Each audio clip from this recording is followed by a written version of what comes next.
Oi pessoal, tudo bem com vocês? Olha, confesso que eu estava ansioso por esse momento. Você que gosta e é fã da viola caipira, preste atenção nesse recadinho que eu vou dar. A nossa viola caipira, hoje ela ganha mais um amigo, mais um companheiro defensor de sua história e promotor de todo o seu talento. Nasce hoje um programa que vai rodar esse Brasilzão de norte a sul e de leste a oeste, sempre em busca do melhor conteúdo para você, que assim como nós, é um grande fã desse divino instrumento. Sinta-se em casa, seja muito bem-vindo ao programa No Som da Viola.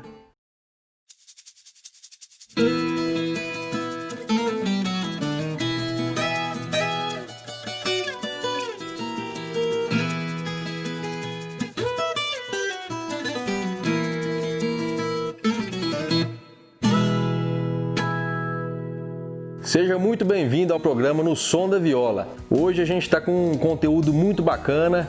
Convide sua família, compartilhe com todos seus amigos, que hoje a gente vai conversar com um violeiro, com um violonista, com um arranjador, um produtor musical. Felipe Rezende, muito obrigado pela sua recepção. A gente vai contar um pouquinho da sua história para todo mundo que quer te conhecer um pouco melhor. Eu que agradeço, Ismael. É um prazer estar aqui nesse projeto, nesse programa tão inovador assim, nesse nosso meio da viola. É um incentivo para que a gente possa estar continuando com esse trabalho como violeiro, como produtor, divulgando nosso trabalho e aproveitando o seu espaço, seu incentivo aqui para poder falar um pouco, né, conversar, bater um papo e dividir as nossas experiências. Conte para nós, assim, do início, né, como é que começou o seu primeiro contato com a música, né? O meu avô, né, teve uma influência muito forte nisso. Ele frequentava as folias de reis, né, tinha essa cultura, essa tradição na família. Ele fazia festas na família, nas fazendas, e a gente era molequinho, petitinho ainda, e acompanhava. Não entendia exatamente o que estava acontecendo ali naquelas festas, aqueles senhores ali cantando com uma bandeira, e acontecendo ali uma cerimônia, né? A gente foi entrando na adolescência e tal, e meu primo, né, ganhou um violão de presente da mãe dele, a minha madrinha. E eu e meu primo, a gente é igual irmão, né? Meu primo Ronan. E eu vi aquilo, né? Eu quis, quero ter um também, né? Quero ser igual o meu primo tá tocando ali, eu também quero tocar, né? Eu pedi pro meu pai, e meu pai, eu brinco que ele tem a incrível habilidade de falar não primeiro pra depois falar sim, sabe? Ele falou que não ia dar e tal. Eu tinha ali entre 14 e 15 anos. Mas o teste do não realmente é para saber se faz sentido, né? Se insistir... Isso. E aí eu fiquei chateado, assim, emburrado, né? Aí no mesmo dia, mais tarde, ele apareceu com um violão, né, aqui em casa. E aí eu já comecei a querer aprender, eu e meu primo, querendo achar alguma coisa na internet, mas a gente não tinha essa sacada, assim, que na internet se encontrava bastante coisa, embora naquela época não tinha tanto material quanto hoje. A gente começou a fazer aula com um senhor que mora aqui, perto da minha casa aqui, um senhor que é deficiente visual, chama José Leandro. Foi o primeiro professor, né, de violão nosso na época. Eu não tinha noção, assim, do que significava viola, sabe? Conhecia esse nome, mas não sabia ainda. Até um ano, né, após eu ter começado no violão, eu comecei a, vamos dizer assim, afunilar meu gosto musical. Nesse momento, Felipe, quem eram as suas principais referências musicais? Eu não tinha, assim, um ídolo, vamos dizer assim, ou algumas referências. Eu gostava da interação com o violão e tal, e tava começando aquela onda, né, da música universitária, não existia ainda, né? A primeira dupla que surgiu, assim, que explodiu, deu boom, foi o César Menotti e Fabiano. Mais ou menos naquela mesma época que teve o DVD dele grande, acho que o segundo DVD, e ele tocava uns instrumentais na viola, né? E eu achava que, nossa, um dia eu tenho que conseguir fazer isso, um dia eu tenho que tocar a viola e tal. O César Menotti que fez você dar uma atenção pra viola. Sim, esse instrumental que ele fez, o solo dos passarinhos lá, achava, meu Deus, será que um dia eu vou dar conta de tocar um instrumental desse, tocar viola assim?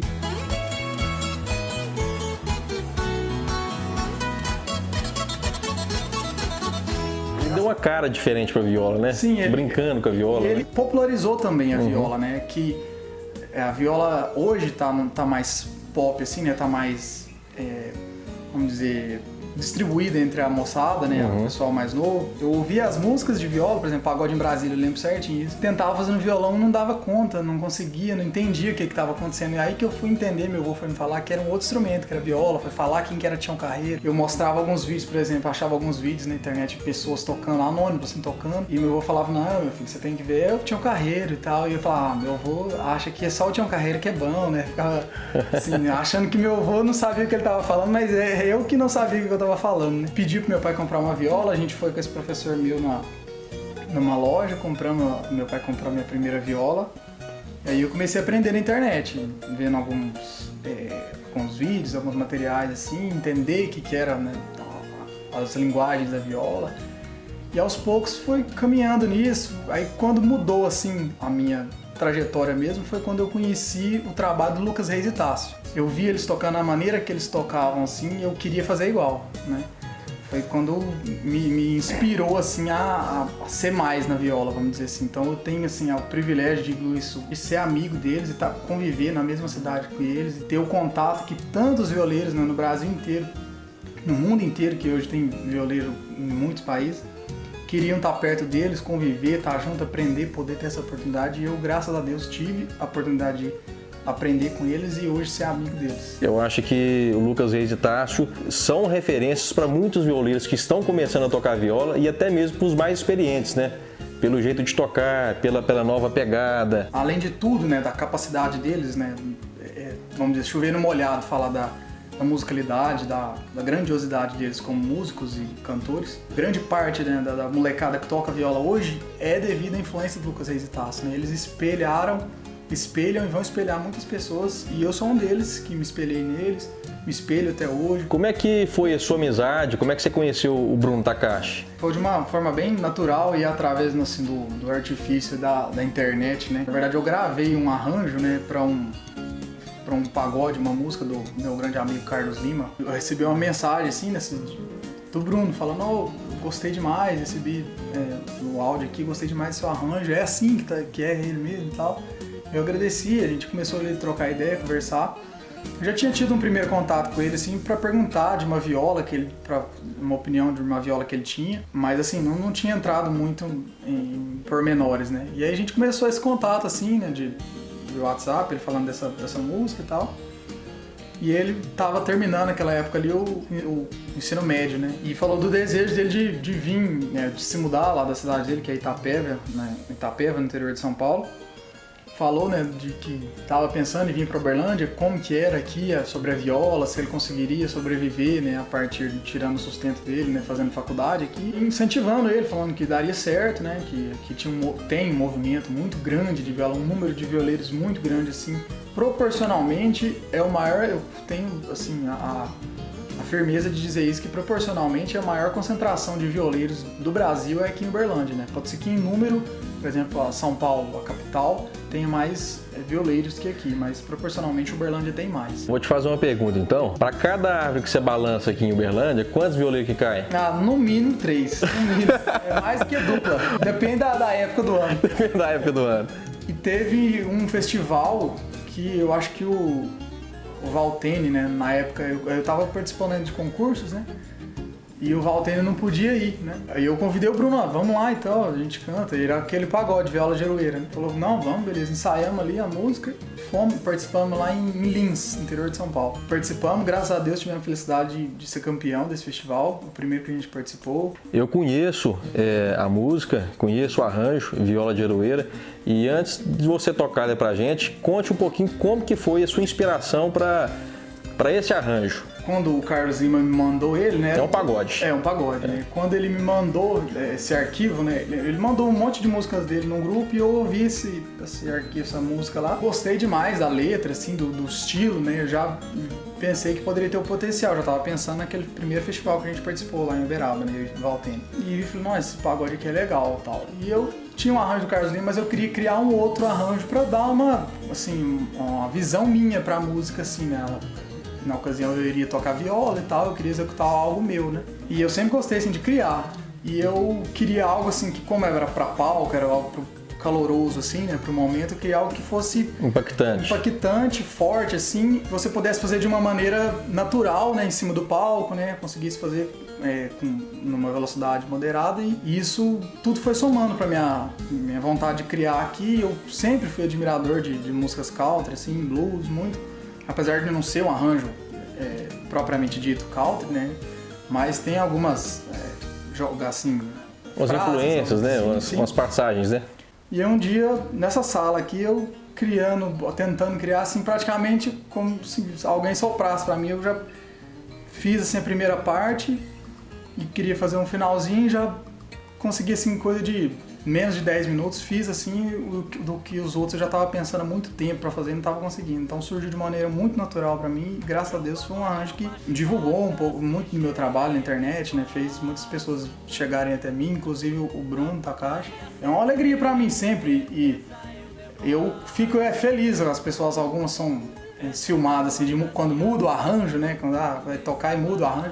Eu fico feliz quando alguém toca e acha que fica ali querendo mudar algum detalhe. Mudem à vontade, façam o que quiser do arranjo.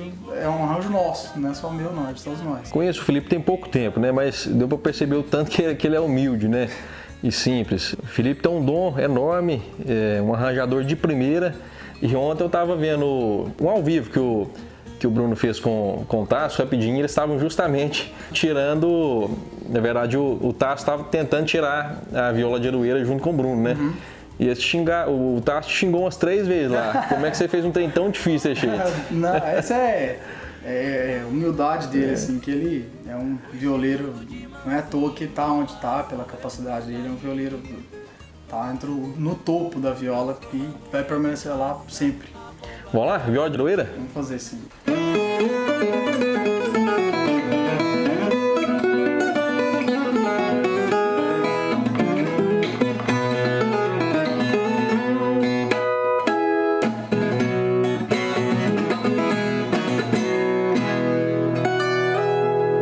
Fale para nós um pouquinho da sua viola. Eu acho que uma curiosidade que todo violeiro tem é saber como é que é a viola do outro violeiro, né? E eu acho que todo mundo tem curiosidade de saber como que é a sua viola, né? Passa uma ficha técnica dela para nós, por favor. Essa viola é uma viola fabricada pelo luthier Joacir de Carvalho, né?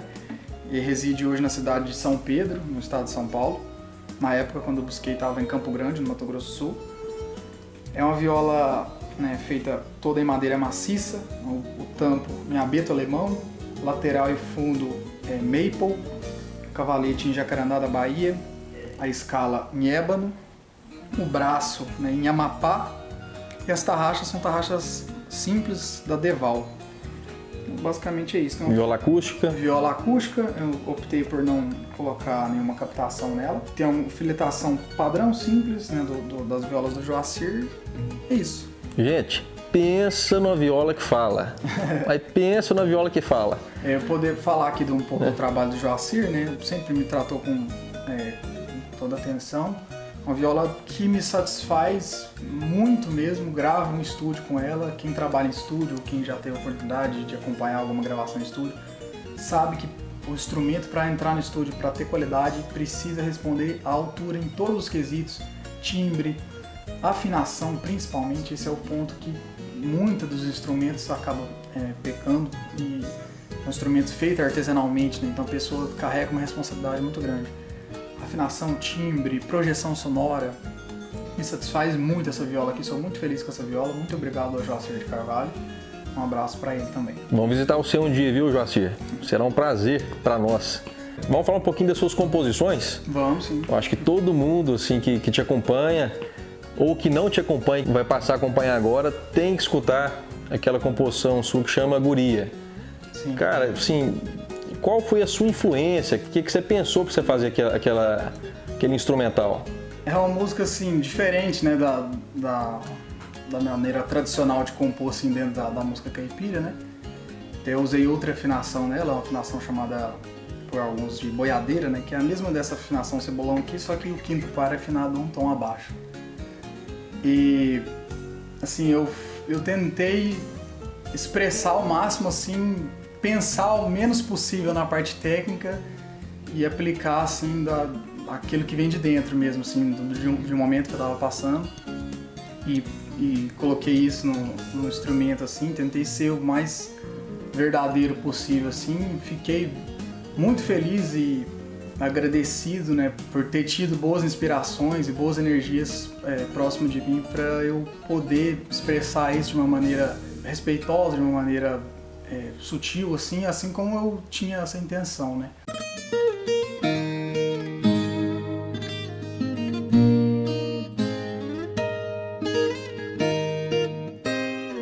Eu acho que todo compositor, todo arranjador, na maioria das vezes, ele tem um sentimento, como você diz, né?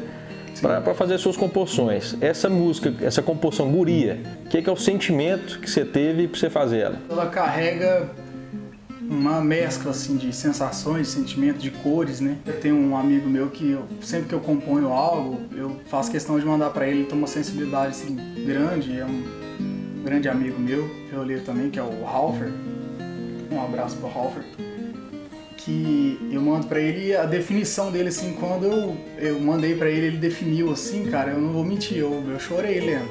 Ele é uma pessoa muito sábia, assim, escreve muito bem, é compositor também, tem músicas lindas. Ele escreveu, assim, no transcorrer da música, assim, as fases, né, da música e tal. E foi de encontro, assim, com o que eu senti, né, quando eu tava tocando, criando aquilo. Um sentimento de várias sensações, né, como eu disse, mas de alegria, de tristeza, de saudade, de euforia, de calmaria, né, de empolgação, uma nostalgia também, mas picos entre um lado e outro, assim, né, duas faces da mesma moeda, que eu tentei também expressar isso na música, né, com momentos mais melancólicos, momentos mais abertos, mais alegres, mais soltos, né, com momentos menores e maiores, falando de um jeito mais técnico, mas acho que é isso. Espero que vocês estejam sempre acompanhando, que em breve vou lançar um trabalho autoral, né, com músicas instrumentais, e vou disponibilizar nas plataformas digitais. Muito obrigado por todos vocês que estão sempre acompanhando, comentando, inclusive nessa música, teve um número de acessos muito legal. Isso nos incentiva, né, a compor, a gravar, inclusive músicas, né, diferentes, assim, ou mais ousadas e que dão voz, assim, aos sentimentos da gente, né.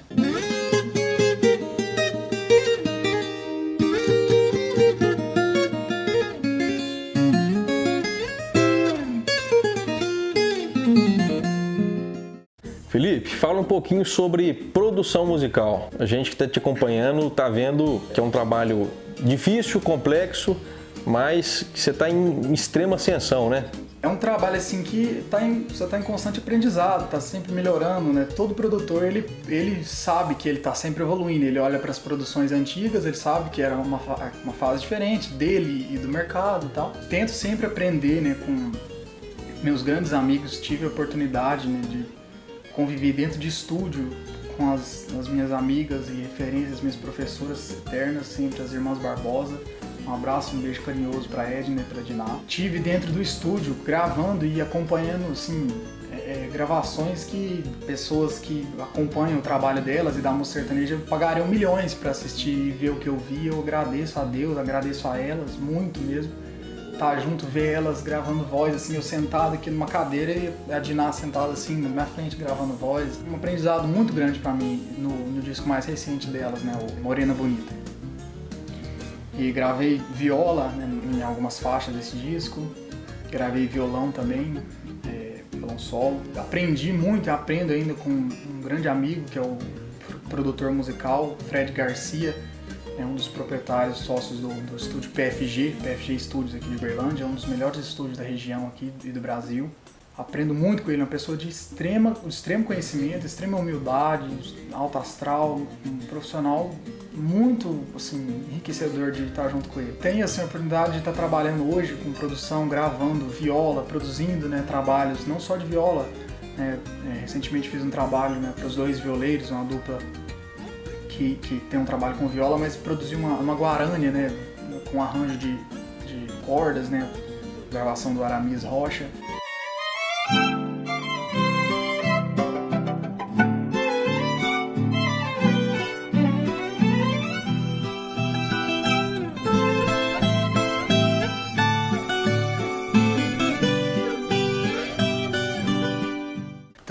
interessando por outros instrumentos, outras vertentes de composições e aprendendo sempre assim, né?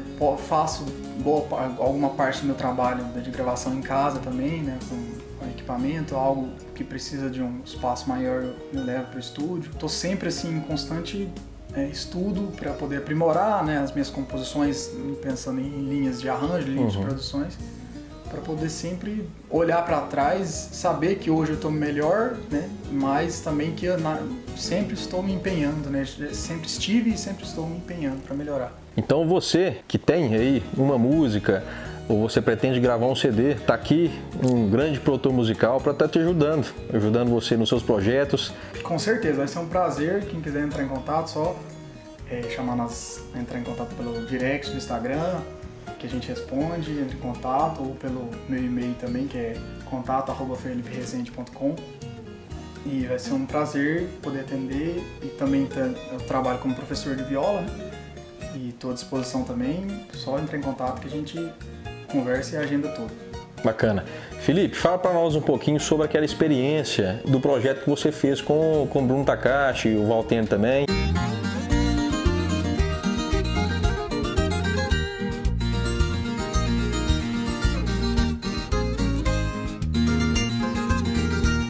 Em 2018, né, a gente gravou o nosso primeiro EP, eu e o Bruno, né? É um EP com 4 músicas, 2 instrumentais e 2 canções, né? Todas inéditas. Um instrumental de composição do Bruno, minha e do Arnaldo, chamado Guaicá. É uma fusão de elementos, assim. Fico um pouco suspeito de falar que por ser uma composição nossa, mas eu desconheço algo na viola assim com tantos elementos assim que criou uma característica bem própria, assim, sabe? Guaicá, gravamos também o Viola de Aroeira, né, que é esse pagode. Gravamos um chamamé, né, de minha autoria, assim, bem diferente assim, na viola, com outra afinação. É a mesma afinação aqui de Cebolão, só que com esse terceiro par afinado meio tom abaixo, né, com um Mi menor. Né. Gravamos também um chamamé cantado. Esse chamamé instrumental chama Viola de Fogo. Esse outro instrumental cantado, que é de composição do Carlos Lima e do Thiago Viola, chama Paixão Dolente, né? Mais assim pro lado da música sertaneja ali do Chitãozinho e Chororó, assim, pra esse estilo. A gente teve a alegria de gravar esse EP e lançar ele, né, na Europa, né? Lançamos ele em 2018, no mês de julho, em Portugal. Tocamos em Portugal, tocamos na França e tocamos na Bélgica. Foi assim, uma alegria muito grande, foi a maior experiência musical da minha vida. Sou grato a Deus sempre por essa oportunidade de ser feliz tocando, assim. Eu lembro, acho que a cena assim, que mais emocionante da minha vida dentro da música foi eu no teatro, assim, em Amarante, né? Amarante, para quem não tem esse conhecimento, é uma terra da... Talvez hoje, se a gente toca viola, é devido a essa cidade, aquela região de Amarante ali. Em Portugal, próximo a Porto. É ali que surgiu as violas amarantinas, esse nome vem dessa cidade. E isso teve grande influência assim, hoje na viola que foi trazida pelos portugueses, né? Tocando ele num teatro apenas para o público português, crianças, adultos, idosos, todos ali assistindo. E eu lembro de estar assim no teatro, tem um vídeo no meu Instagram a gente tocando lá. Não há hoje vocês o ar como este do sertão. E eu fechar os olhos assim, não acreditar, né? Foi o primeiro lugar que a gente tocou lá.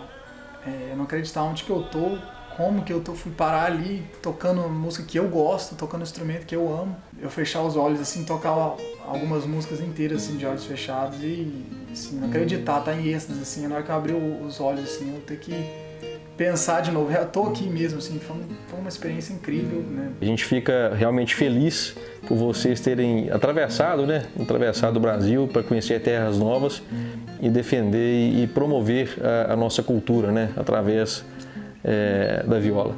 Assim, Felipe, é só para a gente já partir para o encerramento, quero de antemão te agradecer muito pela recepção, pelo carinho, por tudo que você tem feito por nós, né? E eu queria que você resumisse em uma frase o que a viola significa para você. Olha, Ismael, eu aproveitando para agradecer você também pelo espaço, pelo convite, né? Para mim é um prazer. Para mim, viola é assim, é difícil resumir, né? Tantos sentimentos em uma frase, mas eu digo que é uma das minhas motivações para viver feliz. E com certeza me inspira, me faz querer continuar na música, me faz querer viver ainda mais da música, me faz querer ser maior, né? Como pessoa, como músico, me disciplina, e eu sou muito grato a Deus por ter me apresentado a viola, ter colocado ela no meu caminho, e tento ser o melhor possível e diminuir as minhas imperfeições para poder responder esse gesto, essa dádiva que Ele entregou para mim e para tantos companheiros de arte, assim como você. Bacana. Gente, chegamos ao fim de mais um programa, né, no Som da Viola. Fique com a gente, nos acompanhe no Instagram, no YouTube, compartilhe com todos os amigos que gostam de viola. Nosso intuito é realmente levar para vocês conteúdos relevantes e que esteja ligado à nossa viola. Um abraço e até a próxima semana.